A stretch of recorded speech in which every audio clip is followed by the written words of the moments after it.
ভারতে এক নির্জন বাড়িতে গৃহবন্দী হয়ে রয়েছেন শেখ হাসিনা। নেই বাইরে যাওয়ার অনুমতি, এমনকি সেখান থেকে কারোর সাথে যোগাযোগও করতে পারছেন না তিনি। হাসিনা কন্যা সাইমা ওয়াজেদ পুতুল দিল্লিতে থাকা সত্ত্বেও গত এক মাসে দেখা করতে পারেননি মায়ের সঙ্গে।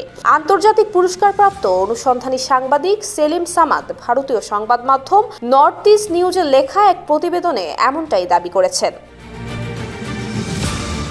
ছাত্র জনতার ব্যাপক আন্দোলনের মুখে গত 5 আগস্ট দেশ ছেড়ে পালিয়ে যান সাবেক প্রধানমন্ত্রী শেখ হাসিনা। ওই দিন ভারতের রাজধানী দিল্লিতে আশ্রয় নেন তিনি। কথা ছিল দিল্লি হয়ে বোন রেহানার সঙ্গে যুক্তরাজ্যে চলে যাবেন, তবে সেই সুযোগটিও পাননি তিনি। 5 আগস্ট দিল্লির হিন্ডন বিমান ঘাঁটিতে হাসিনাকে বহনকারী বিমান অবতরণ করে। এরপর তার নিরাপত্তার দায়িত্ব নেয় ভারতীয় বাহিনী।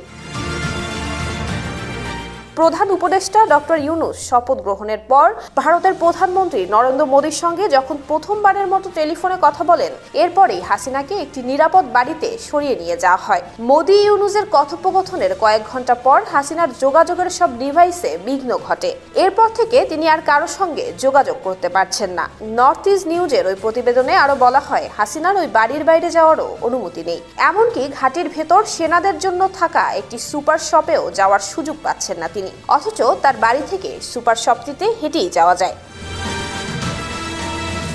শেখ হাসিনার মেয়ে সাইমা ওয়াজেদ পুতুল বিশ্ব স্বাস্থ্য সংস্থার আঞ্চলিক পরিচালক হিসেবে দিল্লিতে কর্মরত রয়েছেন, কিন্তু তিনি এখনো পর্যন্ত তার মায়ের সঙ্গে দেখা করার সুযোগ পাননি। যদিও শেখ হাসিনা 1 মাস ধরে দিল্লিতেই অবস্থান করছেন। শেখ হাসিনা যখন ভারতে পালিয়ে যান, তখন ছেলে সজীব ওয়াজেদ জয় জানান তিনি দিল্লিতে গিয়ে মায়ের সঙ্গে দেখা করবেন, কিন্তু জয়কে দিল্লিতে আসতে বাধা দেয়া হয়, কারণ তিনি এসেও দেখা করতে পারবেন না। এছাড়াও হাসিনার ফোনের সংযোগ বিচ্ছিন্ন করে দেয়া হয়েছে, ফলে পরিচিত কারোর সঙ্গে কথা বলতে পারছেন না তিনি। হাসিনাকে যে নির্জন বাড়িতে রাখা হয়েছে সে ব্যাপারে তার ছেলেমেয়ের নীরবতাও স্পষ্ট। হাসিনার সঙ্গে দিল্লিতে আছেন তার বোন শেখ রেহানাও। যদিও শেখ রেহানা ব্রিটিশ নাগরিক, কিন্তু তিনি শেখ হাসিনার সঙ্গেই দিল্লিতে আটকে রয়েছেন। শেখ রেহানার মেয়ে টিউলিপ সিদ্দিক যুক্তরাজ্যের আইনসভার সদস্য এবং জুনিয়র মন্ত্রীর দায়িত্ব পালন করছেন। তিনি যুক্তরাজ্যের সরকারকে তার খালা হাসিনা এবং মা রেহানাকে সাহায্য করার জন্য কোনো অনুরোধ করতে পারেননি। তবে টিউলিপ নয়াদিল্লির ব্রিটিশ হাইকমিশন থেকে কোনো সহায়তা চেয়েছেন কিনা